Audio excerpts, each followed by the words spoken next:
Welcome in, everyone. This is Run the League on 365 Sports. Happy to do Waiver Wire edition this week, week 8 of the NFL season. Of course, don't forget, we also have our NFL show on Thursday morning and Stardom Situm on Wednesday. So tons of fantasy football content for you throughout the week. But today's episode, all about the waiver wire. Let's get it.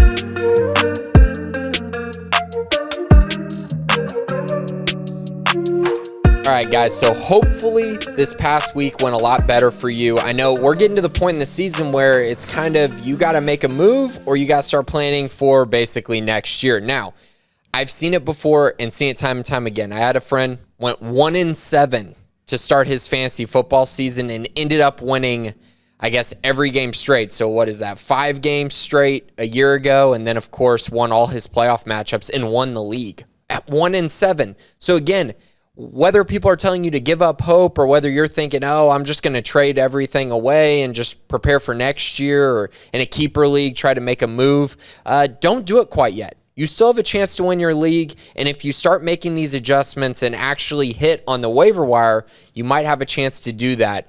So hopefully this week we can get you ready for that and help you make some smart decisions on the waiver wire. So let's start with the quarterback position. My top streamers this week at the quarterback position. Guys, you can plug and play in your lineup. Of course, Lamar Jackson and Derek Carr, they're out this week. They have buys. So you might have to pivot a little bit. So here's 3 guys I really like at the quarterback position this week. The first one is Carson Wentz, quarterback for the Indianapolis Colts. He's playing a lot better recently and actually added a little bit of a rushing floor last week with his rushing touchdown, had over 30 yards rushing. So you got a safe floor from him. And I think we're starting to see him become healthier and healthier. And that's huge. That's huge for fantasy football because it gives you another waiver wire addition. And if you've seen the Colts schedule the rest of the season, it's one of the better schedules in the league. So he's one to pay attention to going forward, but especially this week against the Titans, he could be a nice guy to pivot towards if you have Lamar Jackson or Derek Carr. Next guy on the list is Daniel Jones. Now, this is a tough one for me to throw out there. Now, the Chiefs' defense is really bad, but the issue here is the Giants, all of their weapons are hurt. So you're talking Kadarius Toney, you're talking Sterling Shepard and Kenny Golladay, and of course, Saquon Barkley. They have so many guys out, but Daniel Jones was still productive last week against the Panthers. I think against the Chiefs this week, he's got an opportunity to have a safe floor, especially because of his running ability. He only trails, get this, he only trails Jalen Hurts and Lamar Jackson right now as far as rushing production at the quarterback position for fantasy. So Daniel Jones gives you a nice safe floor there and could be a nice pivot against a really bad Chiefs defense who's kind of reeling right now. And, maybe the Chiefs have a really good performance offensively, which will help Daniel Jones even more when it comes to fantasy football. My next one is kind of a sneaky one.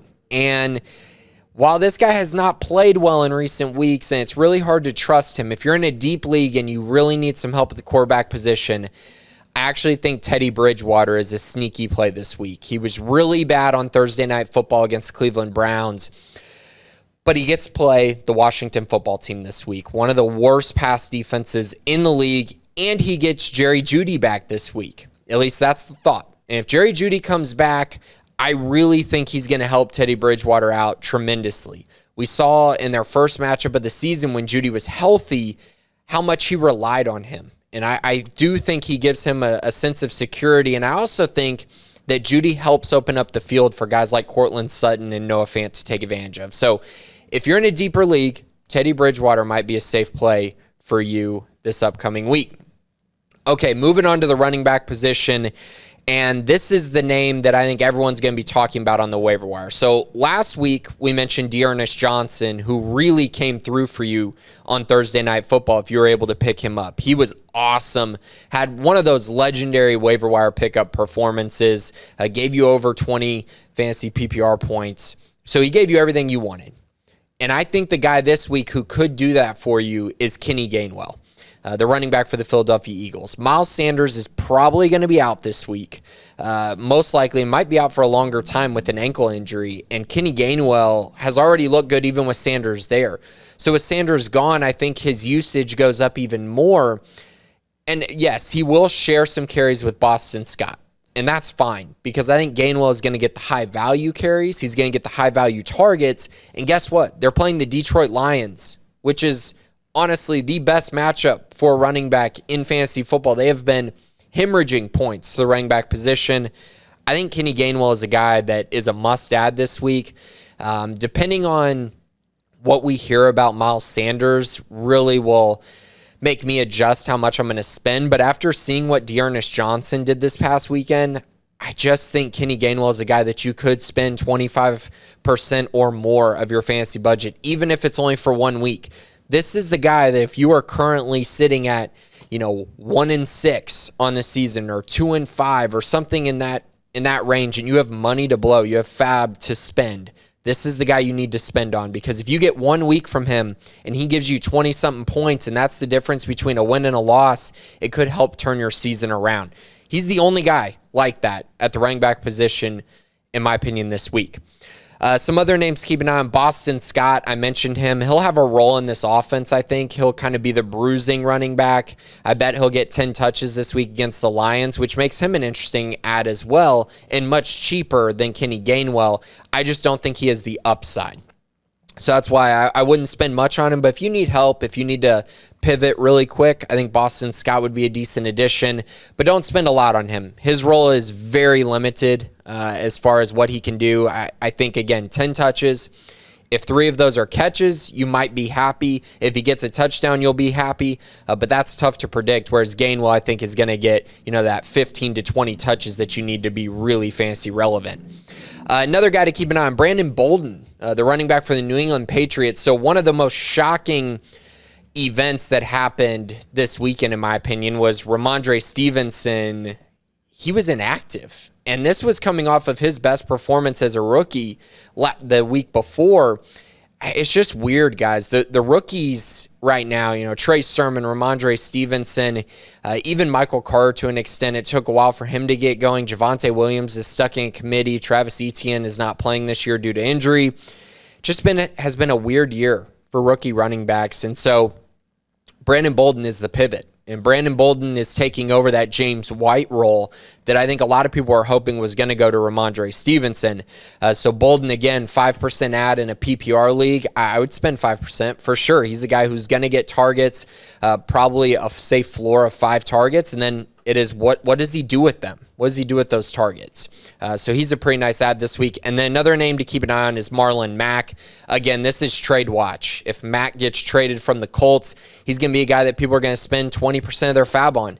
So if you can get him for $0 or a low waiver wire priority, I think you should, just to take the chance. Also keep an eye on Michael Carter. If he's out there in any leagues, he's a guy who I would spend 50% of my fab budget on.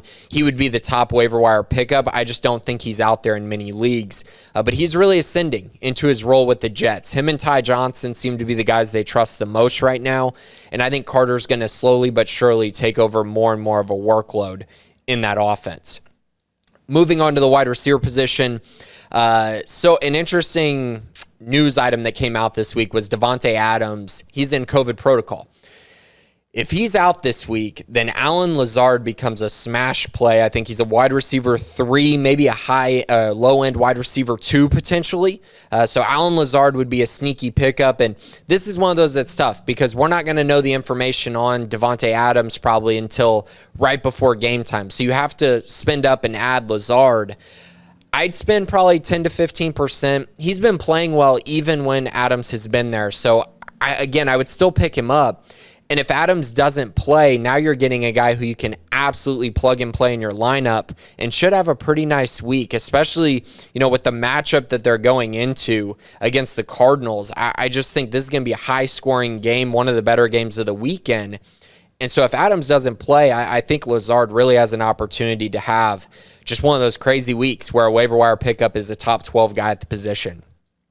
Some other guys that I like, I've mentioned Rashad Bateman before on the podcast, and he's a guy who he's been good for fantasy football. He's getting 6 targets per game, which is nice to see. Sammy Watkins hasn't been there, which has helped him. But if Watkins continues to be out, I just think Bateman is a guy who is very, very good. And again, he's a rookie. These have been his first 2 starts as a rookie, and he's performing. So again, I'd spend a little bit on him. I think he's slowly but surely is going to take over more and more of a role in that offense, and it's a pretty high-powered offense at this point for the Ravens. A couple other guys that I like, Russell Gage for the Atlanta Falcons finally had a good performance this week. I know Kyle Pitts and Calvin Ridley are the guys in Atlanta, but I think he's got an opportunity to really slide into being that third option. So if you're in a deeper league, go pick him up. The Falcons are going to have to throw a ton. They really don't have a good defense, and Matt Ryan is going to have to air it out. If that continues, Russell Gage really should be fantasy relevant throughout the rest of the season. The final guy at the wide receiver position to bring up this week is Darius Slayton. I mentioned with Daniel Jones, Kenny Golladay probably is going to be out again. Kadarius Toney probably is going to be out again, and Sterling Shepard continues to tweak his hamstring. There's a chance all three are out again, and Darius Slayton becomes an absolute smash play. He was really solid this week. Gave you over 10 fantasy PPR points, which as your flex or your flex 2, that's pretty good. But if he continues to be in this role and they're in a situation where they're losing, I really think Darius Slayton could give you a 20-point performance. And that kind of ceiling is huge, especially, again, when you're trying to win by the week, when you're just trying to go 1-0 each week because you just need to stack some wins. He's a guy who's very interesting. And if those guys are out, even if 2 of the 3 are out for the Giants, Darius Slayton becomes a really interesting fantasy option going forward, especially because he's playing the Chiefs this week.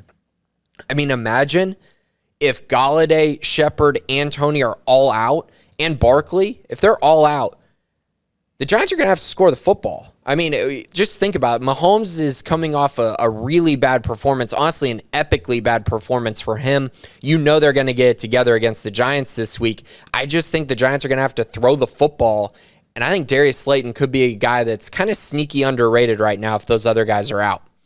Moving on to the tight end position, Ricky Seals-Jones needs to be rostered. As long as Logan Thomas is out, this is a guy who's going to be fantasy relevant.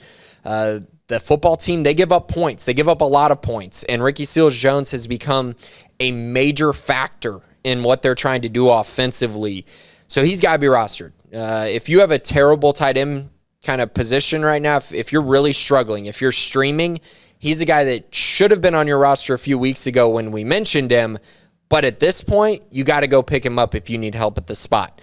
And especially if you have Mark Andrews. Mark Andrews is out this week. Go pick up Ricky Seals-Jones. Try to get him on your roster, and he'll give you a nice week. Now, if you're in one of those leagues where maybe Ricky Seals-Jones is already picked up, here's some other interesting options. So, 2 guys who have been absolute touchdown machines the last 4 weeks. Okay. Mo Alley-Cox, the tight end for the Indianapolis Colts, 4 touchdowns in his last 4 games. This guy just continues to score in the red zone, continues to make big plays for the Colts, and I think that continues against the Titans this week. He's going to have a great opportunity to score a touchdown, and even if he doesn't score a touchdown, I think it's pretty safe to say that he'll have at least 4 or 5 targets, which, again, gives you a decent floor, gives you a decent opportunity, especially if you're in a bye week. And this is one of those weird bye weeks because, yeah, there's only 2 teams out, but if you really think about it, you're talking about Mark Andrews and Darren Waller being out for the Ravens and the Raiders. So if you're missing one of those top 5 tight ends, you probably don't have another one on your bench. So go out, go get Mo Alley-Cox or this other guy that I'm going to bring up, which is CJ Uzomah. 5 touchdowns in the last 4 games. I mean, these 2 guys are really trending in the right direction touchdown-wise, and Uzomah takes on the Jets this week. He's got a great shot at scoring a touchdown, especially a red zone touchdown, even if the Bengals are running the ball a ton. So, again, if you're struggling at the position or you just need a bye week filler, Mo Alley-Cox, CJ Uzomah, 2 guys to keep an eye on at the tight end position. As far as defense goes, my top streamer this week is the Bengals versus the Jets. Again, the Bengals are playing the Jets. Need I say more? The Jets don't have Zach Wilson, which really doesn't matter because they've been terrible with him. And now they're moving on to their backup, Mike White, and I think it's just going to be more of the same. They're going to be terrible offensively. The Bengals should have a great time stopping them. So I would definitely spend up on them if you need a defense for the week. I think they're going to be very, very stout for you, probably give you double-digit fantasy points. My top 3 matchups to target this week. Here we go. Packers versus the Cardinals, Thursday Night Football. Lots of points will be scored in this one. Very excited about all the key offensive guys on both sides. I just think it's going to be a very high-scoring game and a very fun Thursday night. Hopefully very similar to our first Thursday night game, which was the Cowboys versus the Buccaneers in that really, really good and really fun matchup. I think this one can match that. The next one is the Cowboys versus the Vikings. That's going to be a lot of fun as well. Tons of fantasy-relevant options. I think both teams should be able to score quite a bit. And I just think it's going to be a very competitive game in which the best players are probably going to rise to the top. So lots of good options there. Justin Jefferson, Adam Thielen, Dalvin Cook for the Vikings. And then on the Cowboys side, of course, CeeDee Lamb, Amari Cooper, Zeke, Dak, even Dalton Schultz. I just think it's going to be a very productive night for both of those teams. And then finally, the Colts versus the Titans. That's a division matchup right there. And I just think it's going to be very competitive between both teams. So your Derrick Henrys, A.J. Brown, Julio Jones even, I think you definitely want to give those guys a look. Even Ryan Tannehill this week should be pretty fantasy relevant, like he was a week ago against the Kansas City Chiefs. On the Colts side, Carson Wentz, Michael Pittman, Jonathan Taylor, they should all be very fantasy relevant. Mo Alley Cox, who I mentioned as well. So those are my top 3 matchups this week to target. I think a lot of points will be scored on both sides in those 3 matchups. So that's it for the Waiver Wire episode. I will talk to you again with Stardom Situm later this week, and of course our fantasy football show on Thursday morning. But for Run the League, this has been Grayson Grunhafer on 365 Sports.